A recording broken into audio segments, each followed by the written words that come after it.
एसएसजीसी में फैसला साजी का नया दौर। स्विस सदर्न गैस में 3 साल बाद बड़ी पेशरफ।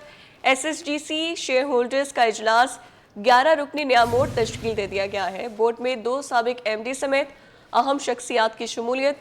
एप्टिमा के साबिक चेयरमैन आसिफ एनाम बोर्ड के नए चेयरमैन बनने के मजबूत उम्मीदवार हैं। साबिक MD Zuhair Siddiqui, Khalid Rahman, Naveed Malik board में शामिल।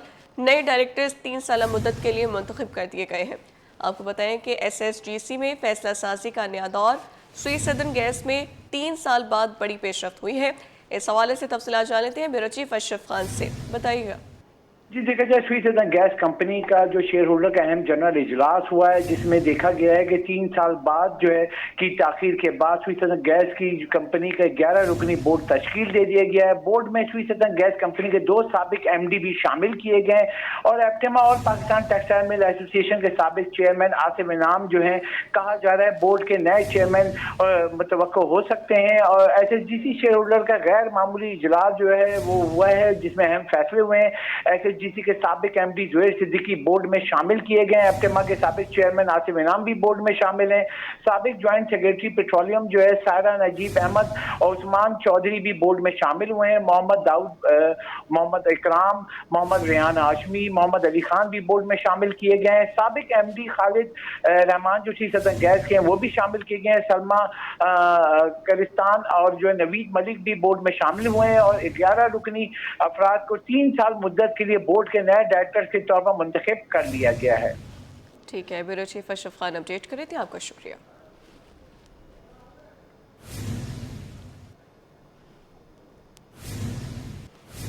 आपको बताएं कि एसबीसीए का एयरपोर्ट हदूद में 37 मंजिला इमारत का एनओसी जारी। एयरपोर्ट की हदूद में कसीरुल मंजिला इमारत की इजाज़त गैर कानूनी करार एसबीसीए ने 58 गैर कानूनी हाउसिंग स्कीमों को एनओसी जारी कर दिया है। ऑडिटर जनरल की रिपोर्ट में 2024-25 में बदइंतजामी के संगीन इंकशाफात। रिपोर्ट के मुताबिक सिविल एविएशन अथॉरिटी और एयरफोर्स से एनओसी लेना लाजिम मगर अमल नहीं हुआ। शहर के मुख्तलिफ इलाकों में गैर कानूनी हाउसिंग स्कीमों के खिलाफ कोई कार्रवाई नहीं हुई। इदारे ने ऑडिटर जनरल को तफसीलात फराहम नहीं की। रिपोर्ट सिंध असम्बली में पेश। पब्लिक अकाउंट्स कमेटी को तहकीकात का हुक्म जारी कर दिया गया है। इस हवाले से बात कर लेते हैं, आजिज जमाली हमारे साथ मौजूद हैं। जी आजिज, बताइए। आज देखिए, ये सिंध बिल्डिंग कंट्रोल अथॉरिटी की बड़े पैमाने पे बदइंतज़ामी नज़र आई है ऑडिटर जनरल ऑफ पाकिस्तान की रिपोर्ट में। एक तो इस रिपोर्ट के मुताबिक एयरपोर्ट की हदूद में 37 मंजिला या उससे ऊपर की इमारतों की जो है वो एनओसी जारी की गई है सिंध बिल्डिंग कंट्रोल अथॉरिटी की जानिब से, जो कि गैर कानूनी है। चूँकि एयरपोर्ट की हदूद में सिविल एविएशन अथॉरिटी या पाकिस्तान एयरफोर्स से पहले एनओसी ली जाती है, उसके बाद किसी भी बिल्डिंग की मंजूरी दी जाती है। लेकिन सिंध बिल्डिंग कंट्रोल अथॉरिटी ने सिविल एविएशन अथॉरिटी या एयरफोर्स से उसका कोई एनओसी नहीं लिया और उसके बगैर जो है बिल्डिंग 37 मंजिला या उससे ऊपर की बिल्डिंग की इजाज़त दे दी, जो कि गैर कानूनी है।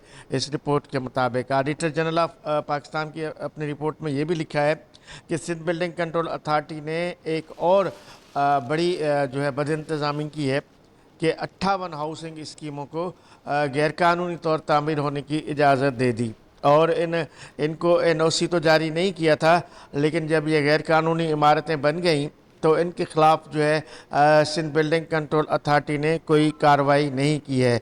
यानी इन दो बड़े इनकी बदइंतज़ामियाँ, 2 अलग अलग ये मंसूबे हैं जिनमें सिंध बिल्डिंग कंट्रोल अथॉरिटी की बदइंतज़ामी, पुअर मैनेजमेंट और ख़राब कारकर्दगी जो है वो नज़र आई है ऑडिटर जनरल ऑफ पाकिस्तान की रिपोर्ट के मुताबिक।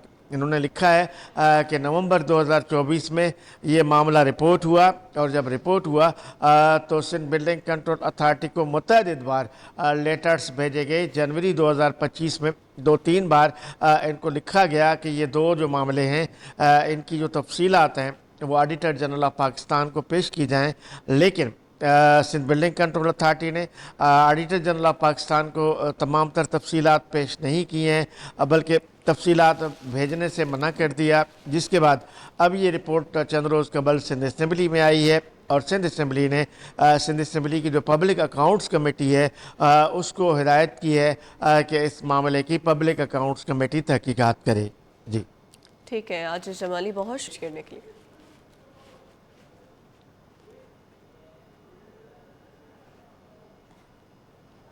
आपको बताएं, शाह फैसल कॉलोनी में साफ पानी की अदम फराहमी का मामला शेमन यूसी 3 ग्रीन टाउन समेत 3 शहरियों ने सिंध हाई कोर्ट से रजू कर लिया है। वकील दरख्वास्त गुजार के मुताबिक इलाके में गंदा पानी फराहम किया जा रहा है। शाह फैसल कॉलोनी में साफ पानी की अदम फराहमी का मामला शेमन यूसी 3 ग्रीन टाउन समेत 3 शहरियों ने सिंध हाई कोर्ट से रजू कर लिया है, जबकि वकील दरख्वास्त गुजार के मुताबिक इलाके में गंदा पानी फराहम किया जा रहा है। इस हवाले से तफसीलात जान लेते हैं अपने नुमाइंदे मुमताज़ जमाली से। जी मुमताज़। बिल्कुल देखें जी, आज सिंध हाई कोर्ट कराची में ये शाह फैसल कॉलोनी में साफ़ पानी की अदम फराहमी से मुतल्लिक शहरियों ने रजू कर लिया है। ये चेयरमैन यूसी 3 ग्रीन और दीगर शहरियों ने सिंध हाई कोर्ट में दरख्वास्त दायर कर दी है। इन दरख्वास्त में दरख्वास्त गुजार ने मौक़िफ़ अख्तियार किया है कि 50 साला बोसीदा पुरानी जो हैं वो लाइनें हैं जिसमें टूट फूट के बायस सीवरेज का पानी भी जो है पीने के पानी में शामिल हो जाता है और वही जो है ख़राब पानी फिर शहरियों के घरों में आ जाता है। उन्होंने ये भी कहा है कि शाह फैसल कॉलोनी के मुख्तलिफ इलाकों में जो है वो गंदा पानी फराहम किया जा रहा है शहरियों को, जिसकी वजह से मुख्तलिफ बीमारियाँ जो हैं शहरियों को फैल रही है, मुख्तलिफ वहाँ पर मसाइल जो हैं वो जन्म ले रखे हैं। उन्होंने अपनी दरख्वास्त में कराची वाटर एंड सेवरेज समेत दीगर इदारों को भी फरीक बना है और अदालत से इस्तदा की है कि साफ़ पानी हर शहरी की हक में शामिल है, तो लिहाजा तमाम शहरियों को जो शाह फैसल कॉलोनी वाले हैं उनको साफ़ पानी फराहम किया जाए। जी, आमिल कॉलोनी के फलाही प्लॉट पर कब्जा और कमर्शियल सरगर्मियों का इल्ज़ाम, सीनियर सिविल जज अदालत में मेयर कराची और KMC के खिलाफ तौहीन अदालत की दरख्वास्त पर मेयर कराची और KMC को नोटिस जारी कर दिया गया। फरीक़ैन से 31 जनवरी तक जवाब तलब कर लिया गया है। अपडेट करें आपको, आमिल कॉलोनी के फलाही प्लॉट पर कब्जा और कमर्शियल सरगर्मियों का इल्ज़ाम है। सीनियर सिविल जज अदालत में मेयर कराची और KMC के खिलाफ तौहीन अदालत की दरख्वास्त पर मेयर कराची और KMC को नोटिस जारी कर दिया गया है। फरीक़ैन से 31 जनवरी तक जवाब तलब कर लिया गया।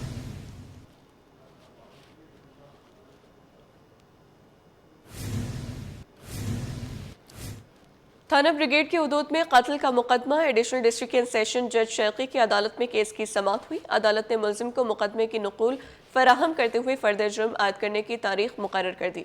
मज़ीद तफसीलात बताएंगे जवाद आसिफ। जी जवाद। जी बिल्कुल थाना ब्रिगेड की हुदूद में शहरी को कत्ल करने का मुकदमा है। एडिशनल डिस्ट्रिक्ट एंड सेशन जज शर्की की अदालत में केस की समाअत हुई। समाअत के दौरान मुल्जिम वसीम को जेल हुक्काम ने वीडियो लिंक के ज़रिए अदालत में पेश किया और दौरान समाअत जो है वो मुल्जिम की जानिब से दरख्वास्त ज़मानत दायर की गई, जिसमें मौक़िफ़ अपनाया गया। केस मुकदमे में जो एक और मुल्जिम है उसे बरी किया जा चुका है, लिहाजा मुल्जिम को भी ज़मानत फ़राहम की जाए। अदालत ने दरख्वास्त ज़मानत की ये कॉपी वकील मुद्दई को दे दी और उस पर दलाइल तलब कर ली हैं, जबकि अदालत ने इस मुकदमे की तमाम तर नकुल मुल्जिम को भी फराहम कर दी है और आइंदा समाअत 29 दिसंबर तक मुलतवी करते हुए आइंदा समाअत पर कहा है कि मुल्जिम पर फ़र्द जुर्म आयद की जाएगी। याद रहे, इस मुकदमे के मरकज़ी मुल्जिम नईम को अदालत बरी कर चुकी है, उसने बरियत की दरख्वास्त दायर। मुल्जिमान के खिलाफ ये मुकदमा थाना ब्रिगेड में दर्ज किया गया था। जी, कारोबारी हवाले से बात करते हुए आपको बताएं, बिजनेस कम्युनिटी ने शरह सूद में 50 बेसिस पॉइंट्स कमी को नाकाफ़ी करार दे दिया, जबकि बिजली की कीमत में मुमकिन इजाफे पर भी शदीद तशवीश का इजहार कर दिया है। साबिक सदर काटी जुनैद नकी का कहना है कि मौजूदा शरह सूद के साथ पाकिस्तान रीजनल ममालिक से मुकाबला नहीं कर सकता। बिजली और गैस के नर्ख कम करना नागुज़ीर हो चुका है। मज़ीद तफसीलात जानेंगे ब्यूरो चीफ अशरफ खान से। बताइएगा। देखा जाए बिजनेस कम्युनिटी का कंसर्न देखा जा रहा है। स्टेट बैंक की जानिब से शरह सूद में से 50 बेसिस पॉइंट की कमी की है, जो कि नाकाफ़ी करार दिया जा रहा है। इसके साथ ही कहा जा रहा है आने वाले महीनों में बिजली मजीद महंगी होने जा रही है। इसका क्या इम्पैक्ट इंडस्ट्री पर होगा, जानते हैं। काटी के साबिक सदर जुनैद नकी हमारे साथ मौजूद हैं। क्या देख रहे हैं, इंडस्ट्री जो मांग रही थी सिंगल डिजिट वो भी नहीं हुआ है, बिजली की कीमत बढ़ने के खदशात बढ़ भी गए हैं। बिस्मिल्लाहिर्रहमानिर्रहीम जी। देखिए 21% पे हमने डिमांड किया था आज से 1.5 साल पहले कि जी इसको सिंगल डिजिट में लाया जाए। वो सफ़र शुरू हुआ और घसीटते घसीटते जो बात हमारी तय थी कि 3 से 6 महीने में ये सिंगल डिजिट पे ले आएंगे, इसको 9% पे ले आएंगे और फिर जो है वो 6-7% पे इसको खड़ा करेंगे लाके, जो कि लास्ट जून पे होना था। आज हम दिसंबर एंड पे पहुँच गए हैं। बात देखिए जहाँ अप्रिशिएट करने की बात है वो बेशक 21 से इसको 10.5 पे आज ले आए हैं, लेकिन मुझे नहीं समझ आता कि आप कोई जब शरह सूद शरह इन्फ्लेशन जो आपका जो महंगाई की शरह है वो जब अच्छी सतह पे मौजूद है, आपकी कंट्रोल्ड सतह पे मौजूद है, तो आपको क्या लगी पड़ी है कि आप जो है वो 10.5% पे अभी पॉलिसी रेट अनाउंस कर रहे हैं। इंडस्ट्री जो है वो और चीज़ों में इतनी जकड़ी हुई है इस वक्त। आप अगर एनर्जी टैरिफ देखें, बिजली के, गैस के, वो दोबारा जो है वो उनकी नवीद है कि जी वो बढ़ने जा रहे हैं। इस वक्त जो एग्जिस्टिंग प्राइस थे वो भी कोई इतने पॉजिटिव नहीं थे। फिर साथ में जो टैक्सेशन पॉलिसीज़ हैं वो इतनी गंभीर हैं और सुपर टैक्स आपने लगाया हुआ 55 से 60%। जो पड़ोसी ममालिक हैं वो आपको 6 से 9% पे जो है आपको इंडस्ट्री जो है वो अब आसानी में रन कर रहे हैं। तो अगर आने वाले दिन में 15 दिनों में या महीने में कोई अनाउंसमेंट है तो इसको रीजन के जो पैरिटी है उस पर 6-7% पे फौरी तौर पर लाया जाए, ताकि जो मईशत का जो पहिया है उसमें कुछ ज़रा बेहतरी तो आए। जी, जैसा कि आपने सुना, कहा है कि मुतालबा किया है कि पैदावारी लागत बहुत ज़्यादा बढ़ गई है, इंडस्ट्री नहीं चल पा रही। आगे चलकर सुना जा रहा है कि बिजली और गैस की कीमत बढ़ जाएगी, ये मुश्किलात मजीद बढ़ सकती हैं। तो हुकूमत से मुतालबा किया कि फौरी तौर पर ऐसे इकदाम उठाए जाएँ जिससे इंडस्ट्री चल सके। Assistant commissioner sub division Lyari Nadeem Aurangzeb का कहना है कि लियारी में तजावुज़ात के मुकम्मल और मुस्तकिल खात्मे के लिए मौसर इक़दाम शुरू कर दिए गए हैं। तजावुज़ात की सरपरस्ती करने वालों के खिलाफ भी कार्रवाई की जा रही है और अगर गिरफ्तारी अमल में लाई जा रही है। मज़ीद तफ़सीलात जान लेते हैं अपने नुमाइंदे रिजवान अहमद से। रिजवान बताइएगा। जी बिल्कुल, इस वक्त मैं मौजूद हूँ नदीम औरंगजेब के साथ, जो कि असिस्टेंट कमिश्नर हैं सब डिवीज़न लियारी के, और कमिश्नर कराची की हिदायत पर जो शहर भर में इंसदाद तजावीज़ात की कार्रवाइयाँ हो रही हैं उसमें मुनफरिद स्टाइल इनका देखने में आया है। और इनकी जानिब से तजावीज़ात के खिलाफ कार्रवाई के दौरान वहाँ से मुबैना तौर पर बीट वसूल करने वाले यानी रिश्वत वसूल करने वाले एक बीटर को भी जो है वो हिरासत में लिया गया गुज़िश्ता दिनों।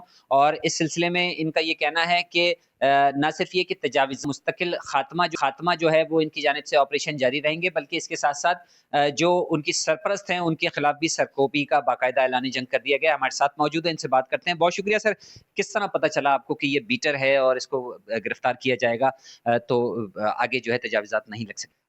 बात ये असल में कि जो ये इस किस्म का ऑर्गेनाइज्ड क्राइम करते हैं उनके बारे में बहरहाल पता होता है, और ये पहले भी जो है वो अरेस्ट हो चुका है। और मुझे पहले से मुख्तलिफ आप जैसे कुछ जर्नलिस्ट हैं जो हक़ाइक़ को उजागर करते रहते हैं, तो मुझे मेरे पास पहले भी इन्फॉर्मेशन आती रही है और मेरे पास इन्फॉर्मेशन भी थी। फिर मैं जब वहाँ पे विज़िट किया तो मैंने इसको खुद ऑब्ज़र्व किया ना, मैं इसको ऑब्ज़र्व करता रहा कि ये क्या कर रहा है। तो ये हर ठेले पथारे से जाके 400-500 रुपए लेके पैसे जमा कर रहा था और उनको एक सरपरस्ती कर रहा था उनकी। और शाह वलीउल्लाह रोड एक बहुत ही मेन रोड है लियारी का, और इन्होंने एक पूरी साइड बंद की हुई थी शाह वलीउल्लाह रोड की बाज़ार के नाम पे, और बिल्कुल सेंटर में जो है वो अपने ठेले पथारे और बल्कि वो दरियाँ बिछा के जो है वो कपड़े और चीज़ें बेच रहे थे। तो ऑब्वियसली जब ट्रैफिक के लिए उन्होंने सब ब्लॉक कर लिया तो मैंने फिर इनके खिलाफ एक्शन लिया, उस बाज़ार को वहाँ ख़त्म करवाया। और ये जो बीट ले रहा था, जो पैसे ले रहा था, रिश्वत ले रहा था, इसके खिलाफ मैंने काफ़ी सारे सेक्शन लगा के हमने FIR भी काटी। सर, लियारी तो वैसे ही इतना कंजेस्टेड एरिया है और एनक्रोचमेंट की तो नो डाउट इसमें एक तवील अरसे से भरमार है। ये बताइए कि ये सिर्फ आखिरी एलिमेंट तो नहीं होगा, इस किस्म के और भी लोग मौजूद होंगे?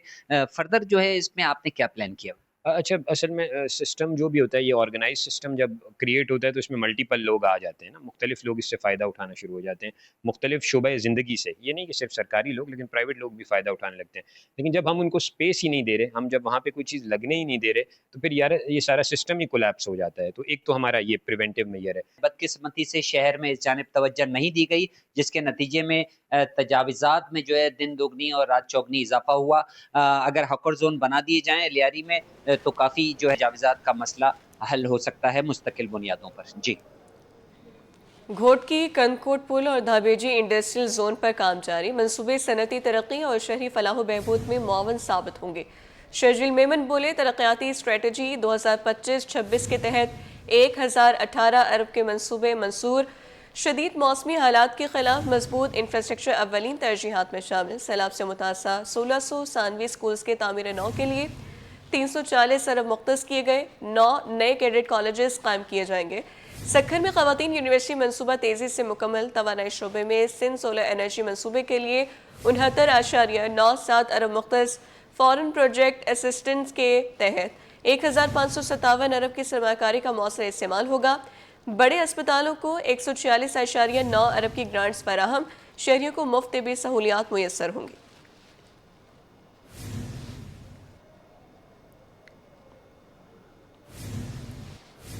मसीही बरादरी के त्यौहार क्रिसमस की मुनासबत से अनवा अक़साम के केक तैयार।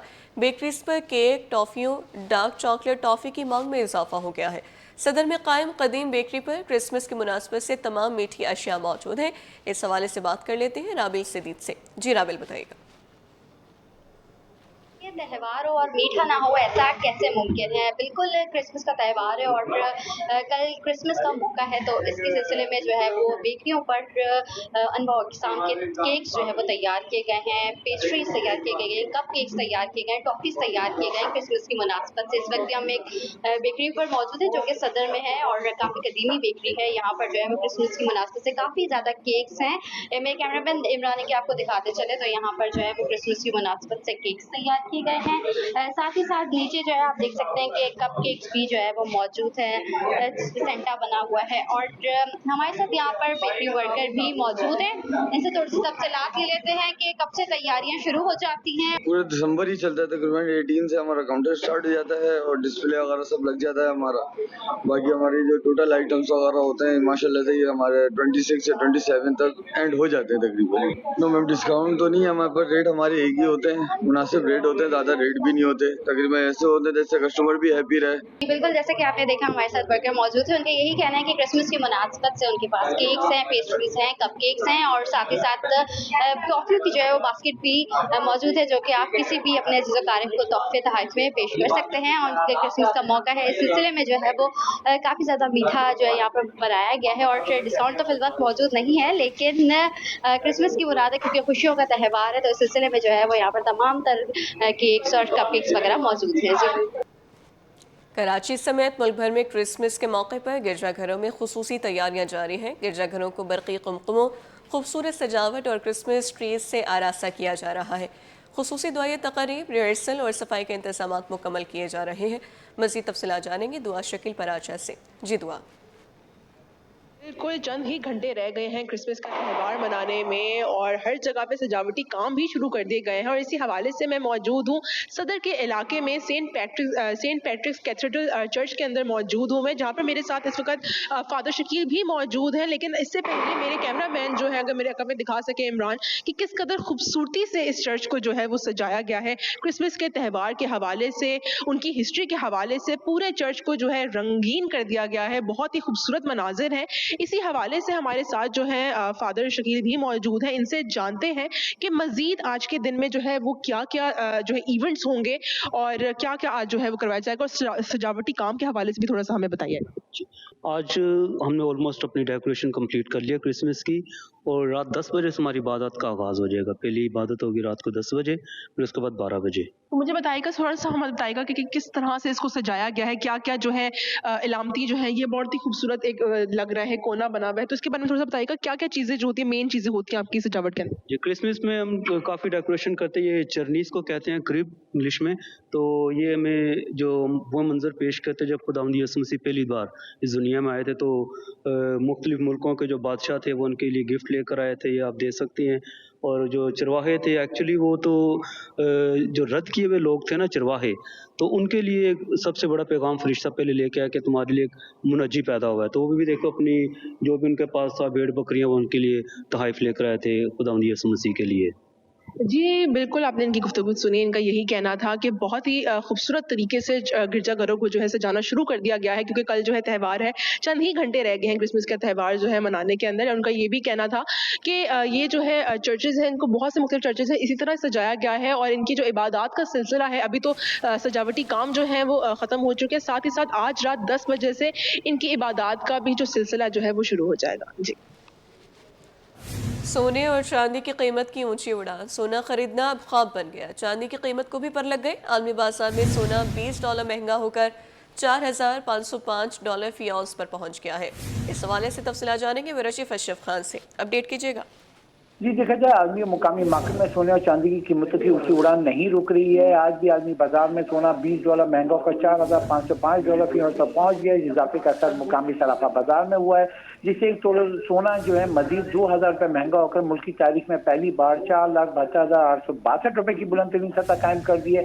साथ ही 10 ग्राम सोना $1,714 महंगा होकर $4,05,402 की बुलंद सतह कायम कर दी है।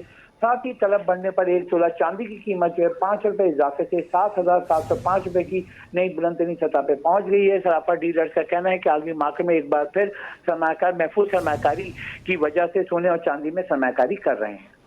ठीक है अशरफ खान, अपडेट करने के लिए शुक्रिया।